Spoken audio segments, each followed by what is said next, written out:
colon cancer is our second leading cancer killer, but some places, like rural Africa, have more than 10 times lower rates than we do. The reason we know it's not genetic is that migrant studies, such as those in Japanese Hawaiians, have demonstrated that it only takes one generation for the immigrant population to assume the colon cancer incidence of the host Western population. Now, the change in diet is considered most probably responsible for this, but there's all sorts of changes when you move from one culture to another, like smoking rates, different exposures to chemicals, infections, antibiotics.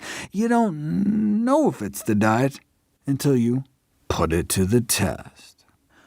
It's rare I do a whole video on a single study, but I think you'll agree this one is worth it. This international group of researchers were trying to figure out why colon cancer rates were an order of magnitude higher here in African Americans and Caucasians than in rural Africa. Well, if you look at American colons, they're a mess. Polyps, diverticulosis, not to mention hemorrhoids, whereas the African colons were remarkably pristine, and more importantly, 7-fold lower colonic epithelial proliferation rates, a characteristic of precancerous conditions. They measured everything that they were eating and concluded that the higher colorectal cancer risk and proliferation rates were most closely associated with higher dietary intakes of animal products, which may have led to higher colonic populations of these potentially toxic acid and bile salt-producing bacteria, but you don't know until you put it to the test. Higher rates are associated with higher animal protein and animal fat, and lower fiber consumption, more of those bad bile acids, less of those good short-chain fatty acids like butyrate, and that higher mucosal proliferation. But how do we know it's the diet that's mucking things up? You don't know until you perform an interventional study. How about we just swap their diets? Feed the Americans a high-fiber African-style diet, and those poor Africans get the sad, standard American diet, like sausage and white flour pancakes for breakfast, a burger and fries for lunch, and like some meatloaf and white rice for supper. That was day one for the rural Africans in the experiment, whereas the Americans were forced to eat fruits and vegetables, corn and beans. To help with compliance, they threw in more familiar foods like veggie dogs, though note it was not a vegan diet, just generally plant-based. And the food exchanges weren't for like years, but just 2 weeks.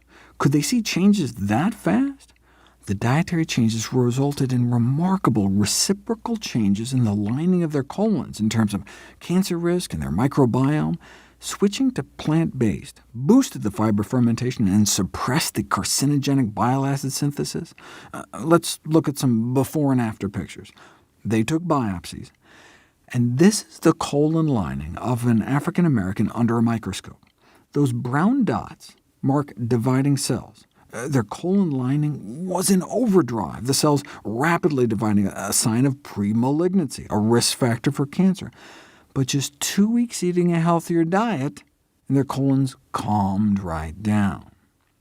The Africans started out with some proliferation, but it got worse on the American diet.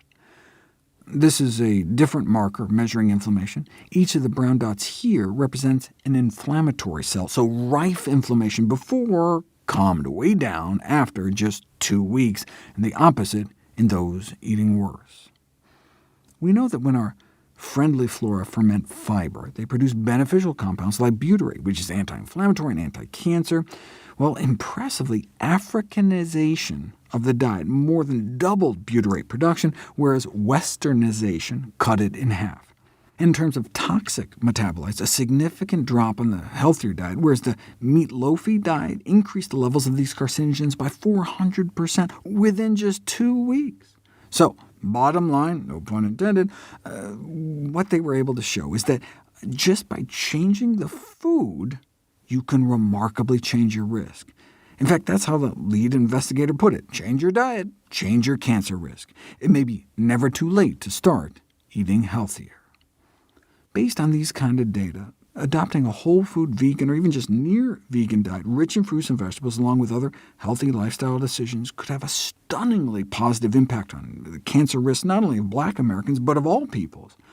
While it might be unrealistic to expect rapid and profound lifestyle changes in the general population, hey, at least we have sound, effective advice to offer to those who make the choice to take the steps needed to optimize their healthful longevity.